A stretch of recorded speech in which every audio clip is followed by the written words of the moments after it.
on this week's episode of Live Large. All right, guys, I want to teach you a really basic way to warm up your legs. So Vince, you have inspired me to get into the fitness industry. Where should I get started? Let's take a look at the top 20 foods that you should be relying on a regular basis. All right, from Key West, I want to quickly introduce you to my friends. You're going to ask me a couple questions on what it means to live large. From a weak and scrawny Skinny Vinny to 210 pounds of solid muscle, Vince Delmonte is now living large in and out of the gym, and so can you.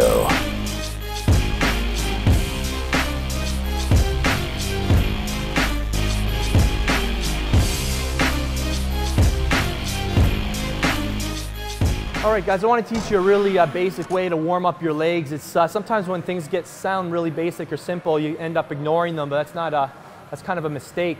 I always warm up my legs with leg extensions, 3 sets of 15, just to get a lot of blood flow in around the knee joint and to get a bit of burning sensation going, just to prep me mentally for the big leg squats that are about to come. So one thing I like to do is really lock myself in here. I like to keep my toes pointed, not forward, but I like to keep my toes pointed up. At the top, I try and hold it for 1 second at the very top. I like to put my hands on the different heads of the quad as well, on the lateral, the medial. Really important that your medial quad is firing. And even on the upper quad as well. When I'm feeling all those heads burning, then I know I'm ready for my leg workout.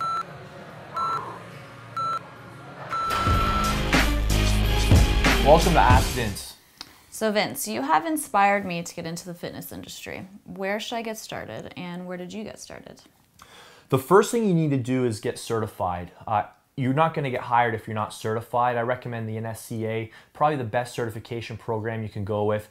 Now the question is, should you go to university or college? Should you spend 4 years of your life investing in formal education? I did. The reason I did was because I was only 18 years of age when I went to school. If you're looking to switch careers in your late 20s or 30s, I don't know if going to university is necessary, because first off, it's a massive investment. What university did do for me, for some of you younger folks watching this, is it gave me a lot of confidence for when I did get into the gym. It separated me from a lot of the other trainers, and it just solidified my knowledge base in terms of biomechanics, anatomy, exercise phys, nutrition. So I felt a lot more equipped, and I think the most important thing is to surround yourself with people that are getting results. Don't go to a gym where the trainers are complaining, living paycheck to paycheck, and not getting results for their clients. Find the trainers that are billing $100 to $200 for half an hour sessions. Those are the guys that are probably valuable, they're getting results in the real world, and they probably have a lot to offer you. So find the gyms in your area that you can get into. You can shadow the trainers, maybe you can be trained by them, and maybe you can even train with one as a training partner, and that's where the wealth of your information will come from. And then most importantly, taking action yourself. The majority of the information that I know came from testing it out on myself first. I read a lot, but I also test it in the real world. I keep what works, I drop what doesn't, and then I share that info with my clients, and then I apply that same process to them, and then I come up with systems that work about 90% of the time. So I think that's my input. And by the way, good luck, congratulations. The fitness industry needs more high quality trainers. We got an obesity problem, 60% of people are overweight, and a lot of trainers don't know what the heck they're doing, and they're not helping them. So maybe you can step up and you can be the person that stands out and really makes a difference in somebody's life. So we need you. Trainers are very valuable. Welcome to my kitchen. Today we're going to take a look at the top 20 muscle building and fat burning foods of all time. Now, if you're anything like me, you may have had the false perception that whenever you saw somebody who was ripped and muscular, that he had a diet that consists of boiled chicken breasts and steamed broccoli. Now, if that was the case, I wouldn't be too attracted to the bodybuilding lifestyle myself. But as I was going through my own personal kitchen, I was looking at the foods that I was using every day to build muscle, to recover, and to maximize my performance in the gym. I noticed something very interesting, that the options that I have are actually quite appealing, and they're not repetitive, and they're not boring. So with that said, let's take a look at the top 20 foods that not only you should eat occasionally, but that you should be relying on a regular basis. I've always understood muscle growth in terms of analogies, and I want to share one with you. One is my building analogy. I like to look at my body kind of like a house, a one-story house, and to get to a more impressive 3 or 4 story house, I need to add more walls. Now the problem is that every time I go to the gym, I break one wall down and I go back down to base level. So as you know, we come home, we refuel with certain foods to help rebuild that wall. But if we don't add any new material, then we're kind of just basically breaking down the wall that we currently have, rebuilding it, breaking it down, rebuilding it, and we never ever see any progress. So that's where our nutrition comes into play, and that's how we're gonna break up these 2 videos. In part 1, we're gonna look at foods that help build the wall even higher, proteins and carbs. Then what we're also gonna do is we're gonna look at the foods that help prevent the wall from getting broken down. Healthy fats, fruits, and vegetables, and we'll look at those foods next week. Does that make sense? All right, let's get started. All right, in no particular order, let's start off with salmon. My salmon's frozen right now, but salmon is loaded in healthy fats and it's high in protein. Now the healthy fats being omega-3s, which are responsible for heart, hair, and hormone health. And I like to have my salmon later on in the day, and I try to have at least 1 slice a day. Alternatives to salmon are sardines, mackerel, catfish, and trout. Next, we're going to take a look at 2 forms of meat. We've got lean, extra lean ground beef. This is excellent to mix in with your pasta. And we've also got sirloin, really great grilling steaks that are really high in fat. They're long lasting, slow releasing. They're even slower releasing if you add beans or vegetables to them as well. Now, the importance of getting meat into your diet is it contains cholesterol. Now, we're looking at that from a positive standpoint first off, and then that's going to help increase testosterone production in your body, which is the #1 hormone for muscle growth. Now you want to eat this in moderation. You don't want to indulge in this every single day, and whenever you're eating meat, always vouch for the lean side of the spectrum. Next is skinless chicken breast. I don't know what I can tell you about chicken that you probably don't already know. This is one of the highest forms of protein, very low in fat, excellent for bulking up your muscles but not bulking up your waistline. Next, the most premier form of protein, in my opinion, are whole eggs. I like to have at least 4 every morning, and yes, I do eat the egg yolk. That's where all the nutrition is. The only time I don't, I cut back on the egg yolk is if I'm concerned about the calories, and I'll stick to more egg whites. I always buy free-run omega-3. Again, you're getting more health benefits, and they're coming from healthier animals. One of the most convenient forms of protein is light flake tuna. Back in the day, bodybuilders wouldn't be caught dead without a can of tuna in their gym bag, primarily because it's high in protein, low in fat, low in carbs, and it's obviously easy to consume. Now, one note is I always go with light flake tuna. It's lower in mercury, it's not as expensive, and it's higher in omega-3s instead of buying white albacore tuna, which is the opposite. The most convenient form of protein, a huge lifesaver, is protein powder. Now this particular protein powder is called IsoSmooth. It contains 4 different isolates. It contains whey isolate, casein isolate, egg isolate, and milk isolate. So I'm getting different streams of protein into my bloodstream. I want to highlight the importance of whey. Whey is the most rapidly absorbed protein into your bloodstream, which is very important at breakfast time and after your workout. You can't get much more convenient than this. So you need whey protein in your diet. It's a must. Let's take a break from protein and move on to the most anabolic nutrient of all time. And that's good old-fashioned H2O.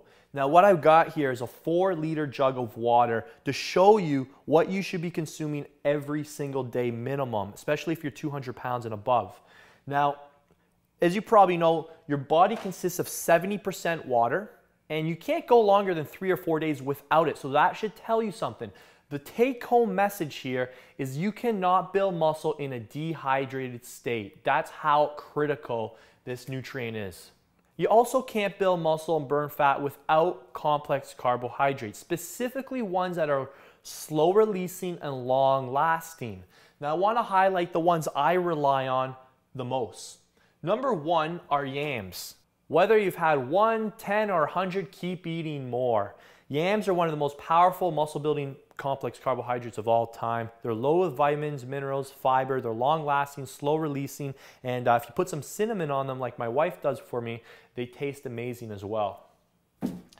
Next is oatmeal. There's a reason why every single bodybuilder has this in their cupboard. It's because it's slow burning, long lasting, it's low in sugar, doesn't spike insulin levels, so it prevents fat storage. Similar to the functions of oatmeal, whole grain rice, and I'll even mention the whole grain pasta, functions the same way. They're slow burning, long lasting, control insulin levels, and they provide a stable and steady stream of energy. The last complex carb is whole grain bread. Now, I prefer the other sources I mentioned over and above this one because there's less refinement to it. But my take on bread is that it is just more convenient. So it's there for me in case I don't have time to do the other ones. And I always go for whole grain.